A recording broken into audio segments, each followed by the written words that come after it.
TechSmith.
Hi, and welcome to this episode of TechSmith's The Forge. I'm Matt Pierce, your host.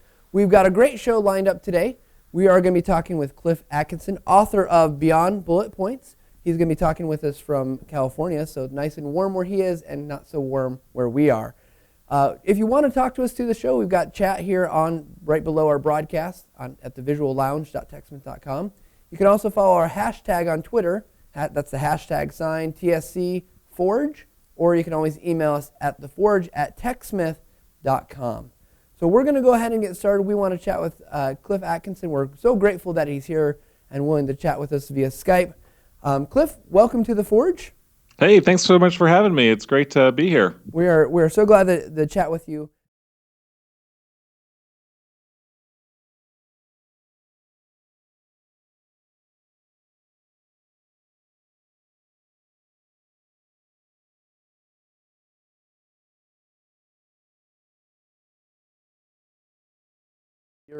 You're known for and things that you've done.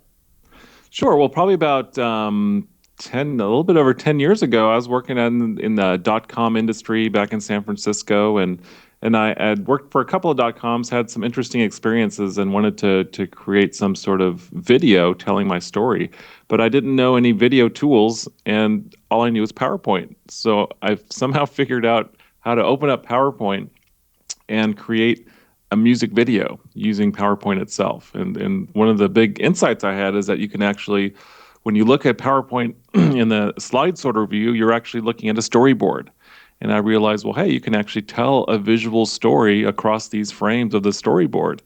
And so I had a blast doing that. I had this music track to the whole thing. And then I went back to work at another company and went back to the old way of using PowerPoint. And it just really bothered me. Why is it that we use PowerPoint like a typewriter and just type text onto it?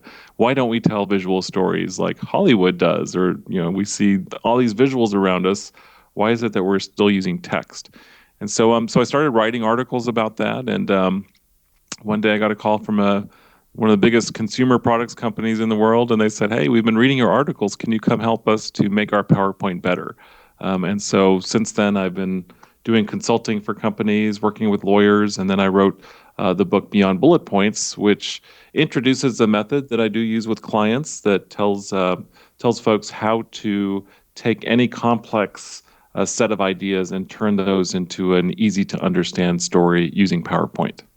So, Cliff, I guess I think there's a lot of us out there that when we hear anything with the word PowerPoint, we our brains turn off and say, "Oh, geez, I don't want anything to do with a PowerPoint presentation." So I guess when you're talking with clients or you're introducing your book, do you get a little skepticism about, well, I don't know if you can really ever make a PowerPoint that's really worthwhile? Well, absolutely, and it's something, an issue I've always dealt with because my work has never really been about PowerPoint. It's been about telling a story and about communicating your ideas and making an emotional impact. But the reality of the situation is that everybody uses PowerPoint, and it is the language of business and organizations and even becoming more so in the law today. And so it is a reality. It's like a Word document or an Excel spreadsheet. It's just one of the tools that everybody uses. And unfortunately, when it comes to PowerPoint, it's a big problem. And that's when people come to me, is when they are running into a problem as an organization. How can we start to tell a story? How can we do better? Because this is such a painful experience for us, and it is causing so much distress for us. How can you help us to make it better? Yeah, and we had the privilege of chatting just a little bit before, and in that conversation, one thing that stood out to me is just this idea, as I hear you talking, that these meetings are, if an organization's spending a lot of time in meetings and it's not being effective, and it's not communicating the right information, that's a big organizational problem. That's a challenge that has to really be dealt with, because that's going to be time, money, all sorts of problems. Absolutely, and PowerPoint is front and center in that, and I think that might be part. I mean, I'm not saying that PowerPoint and the way we use it doesn't, that there are issues around that, but certainly when the meeting is simply unnecessary and people are using PowerPoint, then PowerPoint I think takes a lot of the heat. Where a lot of times when I work with clients or I do a workshop at a corporation, we'll start talking about, well, what's the purpose of this? What is your objective with this meeting? What do you want to accomplish? And and then, the answer may be, well, when it comes down to it, we really don't need to be having this meeting. And, okay, we don't need to do a PowerPoint. Let's just cancel the meeting and move on. So absolutely, I think that what we're talking about when it comes to presentations is definitely part and parcel to the meeting culture that we have at many organizations, and it's a culture that definitely has issues these days. Now, one of the ideas that you put forth in the book is kind of this idea of breaking down the content to its core, right? Getting it to a few key points that you really want to make. Maybe you could help us understand that idea a little bit, and why is that so valuable to the using this medium in a more effective manner? Well, I'm glad you asked about that, because I think that would be what I would say if I were to say the most important thing or the biggest value or benefit that the Beyond Bullet Point system offers is around that area. That, if you look at a conventional PowerPoint presentation, there's probably, I think it's taught that there should be 6 bullets per slide, and let's say you've got 50 slides, so 6 times 50 is 300 bullet points. So what we have in that situation is just a whole list of 300 pieces of data. So the question is, well, out of all those 300 pieces, what's the most important? We don't see that in a typical PowerPoint presentation, because each bullet point has got equal value with all the rest.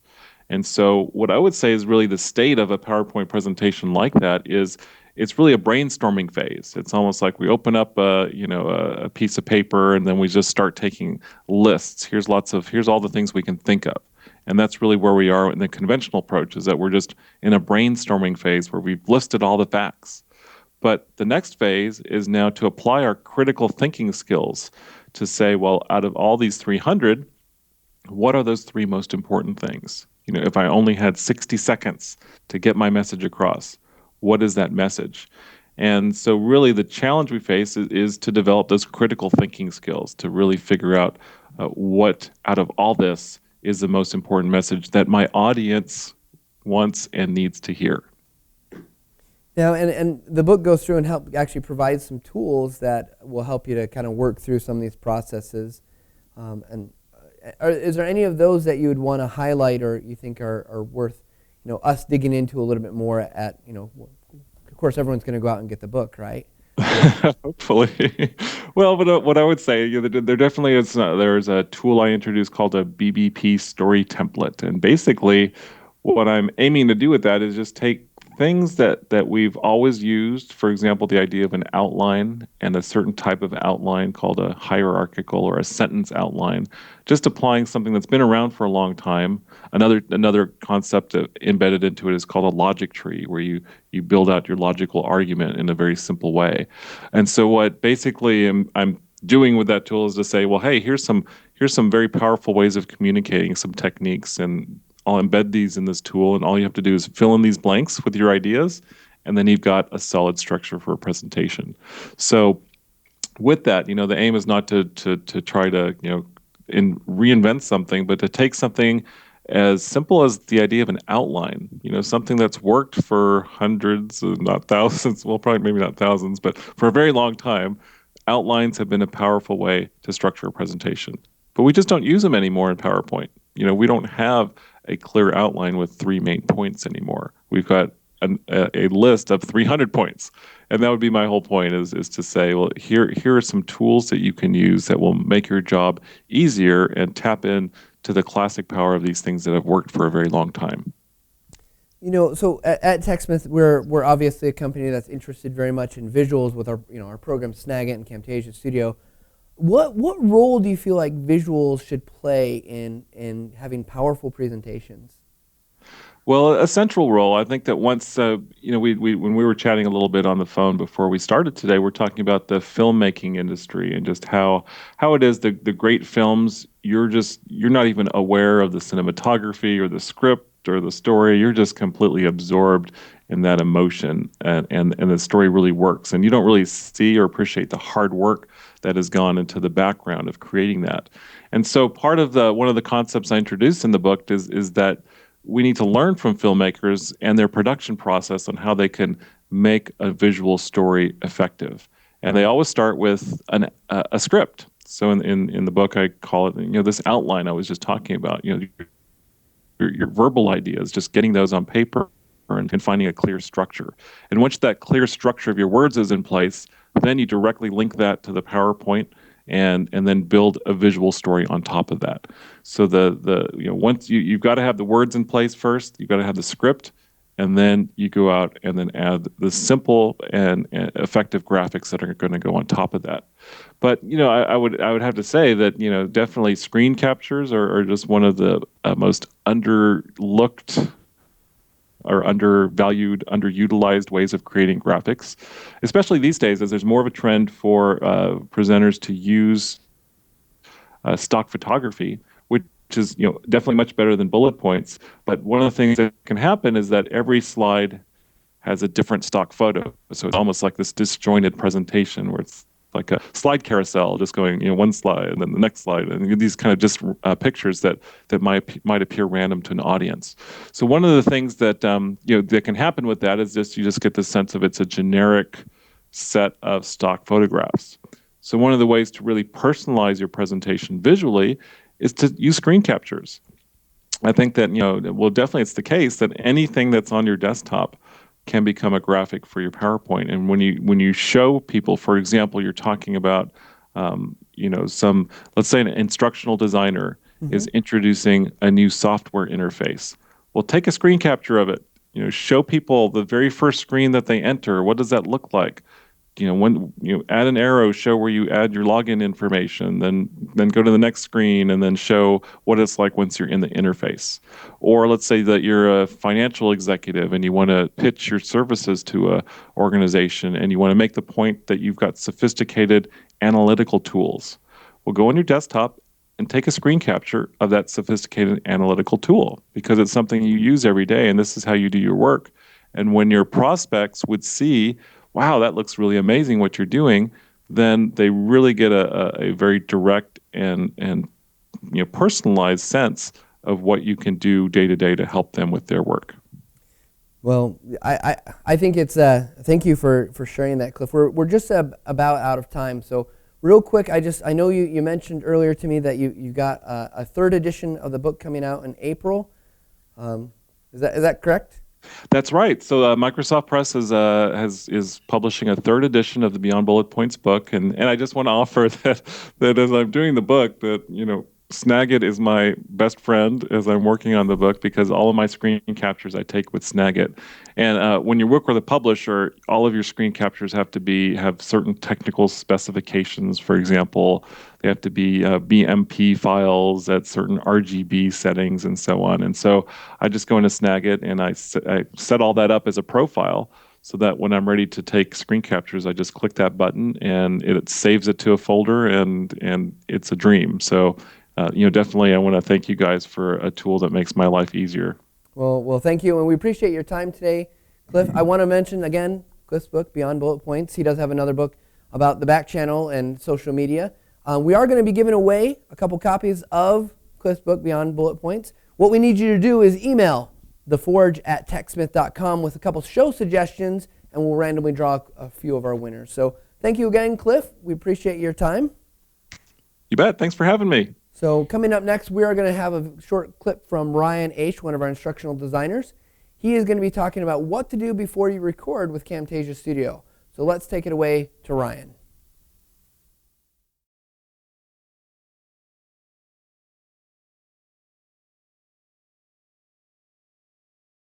Trapped in one person's head or a one-time event, so it can go anywhere to train, teach, and sell. It's easy because your computer monitor is like a stage. Put anything up on the screen, record it with Camtasia Studio, and turn it into a great-looking screencast video. It's cost-effective because you can do it yourself. No expensive actors, sets, or snappily dressed producer. I'll show you what I mean. Meet Nate, the consultant. Nate slaved away for days to create a presentation for his best client. They were blown away. But then it was over, and all that great information would sit, forgotten and unloved, in a PowerPoint file. Or would it? Being a clever fellow, Nate instead used Camtasia Studio to record the presentation and post it to his YouTube channel with a couple of clicks. Unlike a boring slide deck, Nate's screencast was just like the live experience, with animations, voiceover, and webcam video. It gained him some attention and some new clients. He realized people would pay for this kind of information. In fact, he could build out a complete training series, showing all the tips and tricks that he discovered. So Nate recorded step-by-step demonstrations with Camtasia Studio and edited them into consistently great-looking videos with Camtasia's tools to cut and splice. Focus attention. Call out important bits. Zoom in on the details. Even clean up his audio. Today, Nate's enjoying more traffic, clients, and influence thanks to his screencasts. You could even say he's becoming something of a rock star. And what about you? You must have a few good screencast movies locked away in your head. So get Camtasia Studio today and set them free.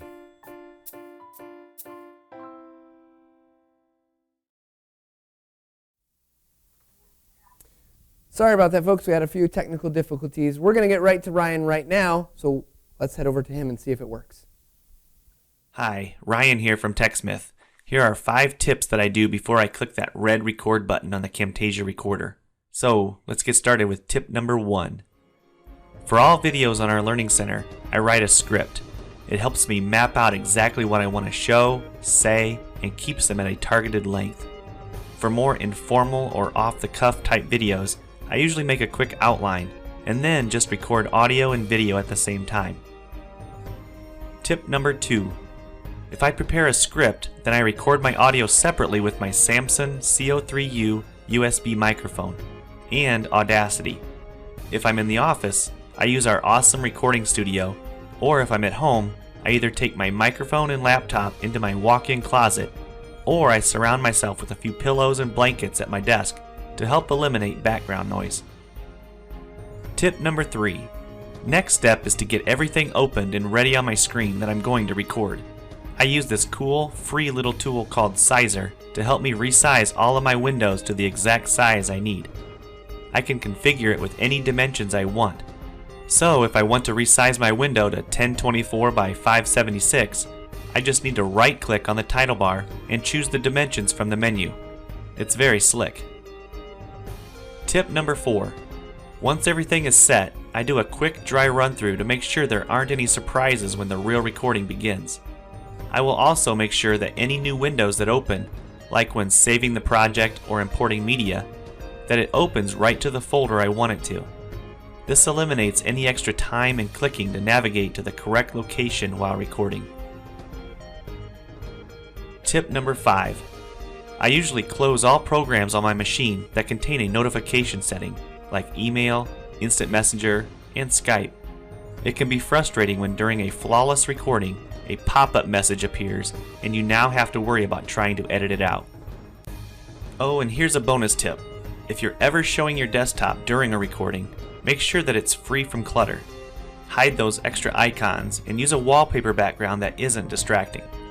So there you go. You should now be ready to hit the red record button and capture your screencast. Thanks for watching.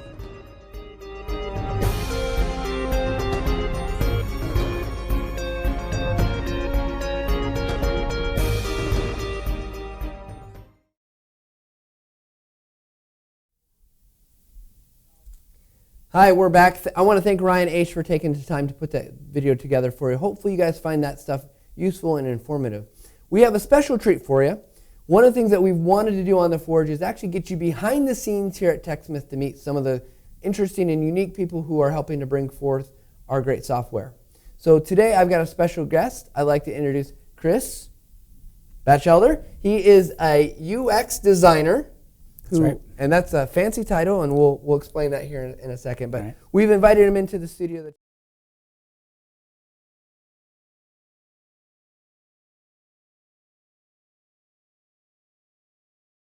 My name's Chis Bachelder. I'm an interaction designer on our user experience team here at TechSmith, and the product that I work on is Snagit. So basically, what is user experience, right? So when we go to design and create our software, what we like to do is, take into consideration how people are using our software and how does it provide value to them, get their feedback and their input, do usability testing and user research, and we take all that information and then we use it to make modifications and improvements to the products that you use. So you kind of summarize all that down. You're trying to make the products easy as possible to use, but without limiting maybe how you'd interact with it. Right. So we want to make it, like you said, as easy as possible, as useful and valuable as possible, but yet, providing all the rich value that you get out of like Camtasia and Snagit. So maybe not kind of hide things if you don't have to. Right. So the power's still there. Yep. So, because I think everyone out there is probably, I don't know if they can see here. We've got some props. So this is not. You're just not drawing this and making this stuff up. Like you said, there's lots of research that goes into it. Yes, absolutely, yeah. Mm-hmm. And so, obviously you talk to a lot of people, but how do you keep in mind those users when you are actually trying to design for them? Yeah. Okay. There's a couple ways. We gather feedback from. We have Get Satisfaction now, and when we go out to trade shows. We like to get customers' feedback when they come up to the booth. We do focus groups and surveys and things like that, and we'll do on-site visits to observe our users in action.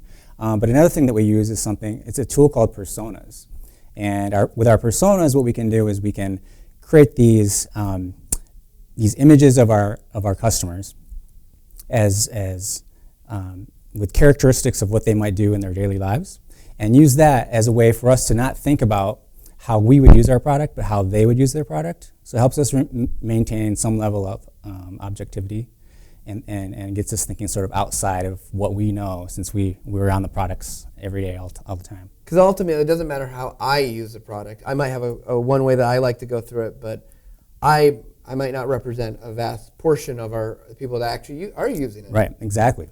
So one of the ways that we kind of keep that in mind is, on the Snagit team anyway, we have these are our personas. These are two, anyway. So awesome. Even stands. Yeah, and we have 12 of these on our team, and this is Stephen, and this is Mrs. Appleton. I know, funny, right? And what we do is we create these flashcards for each, and Stephen is a technical writer. He has certain business objectives and things that he likes and doesn't like about the product, and we have a little background about him. Same with Mrs. Appleton. But what we do is we keep these around so that we keep our customers in mind, and then when we're sitting down to brainstorm, solutions to different problems that we come across, we'll pull some of these flashcards out and sort of pass them around during the discussion, and ask ourselves, in this design solution, how is this going to benefit Steve, or how's Mrs. Appleton going to feel if we change this? So it really helps us to get out of our minds and think about how our customers are going to feel about it. And really, this could be anything. This could be a photo. This could be a drawn image of somebody. Absolutely. But the idea is it's really here, right? This is the key information. Yep. Like, just because we can't get it close enough to the camera, I think it's some of the topics here. Insights and product considerations, job priorities or goals. And I can imagine a technical writer, which I work with a couple of technical writers on my team. They have certain ways that they use Snagit that actually different than me because of what they're trying to accomplish. So yeah, and that's a pretty good point too. As Cliff mentioned, how he uses Snagit for publishing. Those are the types of things that we really love to hear from our customers. How are they using our products in different ways? Because what we find is people come to us and tell us how they use our products in ways that we had never even thought of. And that's where it really gets fun, because then we start breaking some molds, we start thinking in different ways. It helps us to innovate. And so the more feedback that we get on that level, the more we can push what we can do with our products. So I guess, what's your favorite part about designing interaction? Oh, my favorite part is really breaking down the problems and then just getting your hands dirty with sketching and just really brainstorming. The whole brainstorming activity, working with the team where anything is possible, that's probably my favorite. We come up with sometimes some wild and crazy ideas, but inevitably what comes out of that is really different perspectives on unique problems, and I think that's what really makes something like Snagit really useful. So if there's one thing that our viewers today could provide us feedback with that you would find to be super helpful, what could our users tell us that would make your job maybe better to help them better? Sure, yeah. Well, like I said, tell us your story. Tell us how you're using our products so that we understand your specific needs and maybe think about how to adapt those into the product. Of course, we get customer feedback all the time. So, what do you like about the product? What don't you like? When you tell us what you're liking about the product, what that helps us to do is then know what is working for you. And then maybe we can take some of what we learn from that and spread it across the products, making them better. Very cool. Well, I love that you brought props. I think this might be some of our few. We don't get many props on the Forge. Yeah. It's good to see. I hopefully our users out there are getting some insights to a little bit of what we do. So that it's not just thrown together. There's a lot of thought and time absolutely. to put into it. Yep. And so, Chris, I want to thank you for taking some time to. Thanks for having me. Chris is actually going to school right now, so he came out a little bit early out of school to just come talk with us. So we really appreciate that. We're going to cut to a quick commercial, and when we come back, we've got a special treat for you. Betsy Weber is going to be here to introduce a very cool video of the month for you. So we will be back in just a second. Snagit makes documents and presentations stand out from the crowd. Is the ultimate screen capture tool. It works by focusing in on exactly what you want to capture, then grabs it for you. Snagit turns any image into an eye-catching visual for quick and easy communication, and anyone can use it. Like Pete, a teacher, who uses Snagit to improve his class presentations, or anytime he wants to easily communicate online while he's at home. So when Pete wanted to share the campsites, hiking destinations, and beaches he liked to visit on his next family vacation, he just opened Snagit, started capturing, doctored up his image in Snagit's editor, then used Snagit to send the image to his entire family. Sure, visual communication helps you explain a process or an idea, and Snagit can make that happen. But it's also great for just showing off something cool. That's why Snagit is so popular with people all over the world. It's popped up in business meetings, tutorial documents, and even a scrapbook or two. It's everywhere. So, how do you think you'll use Snagit? Download the free trial and see for yourself.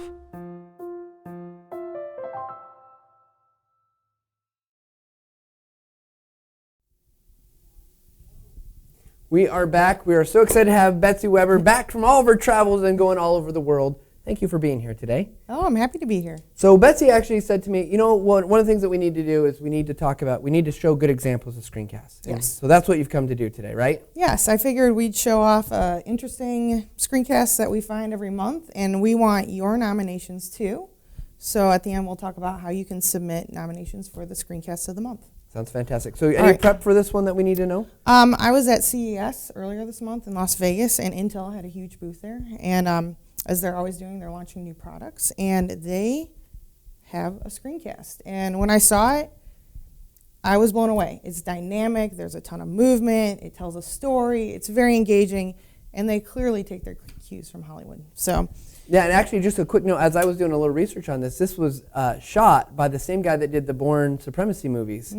So this is serious stuff. It's serious, and it goes back to Cliff's points about looking to Hollywood and telling that story and communicating effectively and engaging your audience. So, and I'll post a link to this on our blog post, but I love how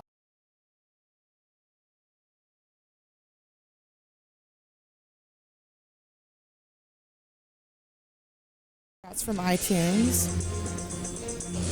Yeah, it actually, from the research, it just covers a multitude of different products and websites, and it's kind of fun to go through and see what you can pick out. Yep, Facebook and things like that. So for me, I mean, it's caught my attention.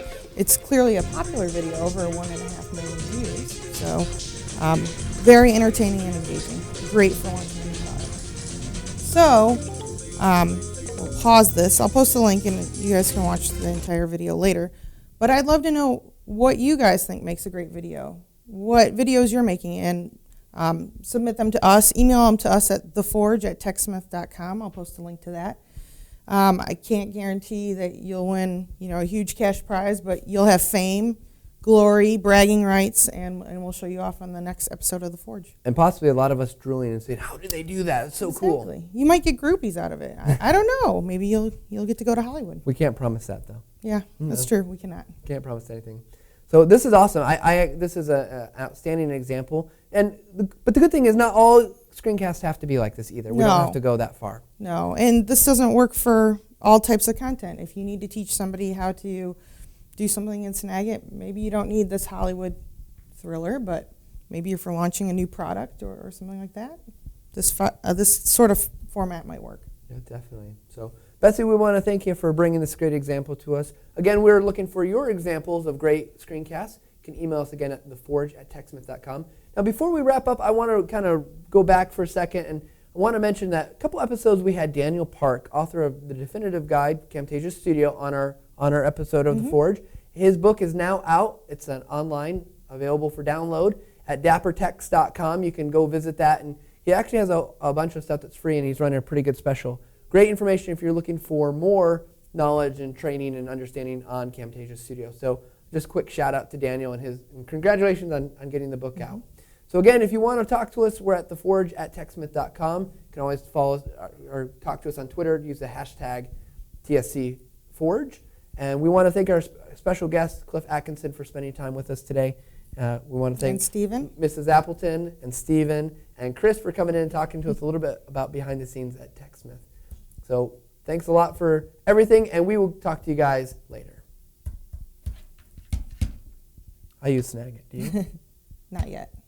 Oh, Teach me how. You're missing out.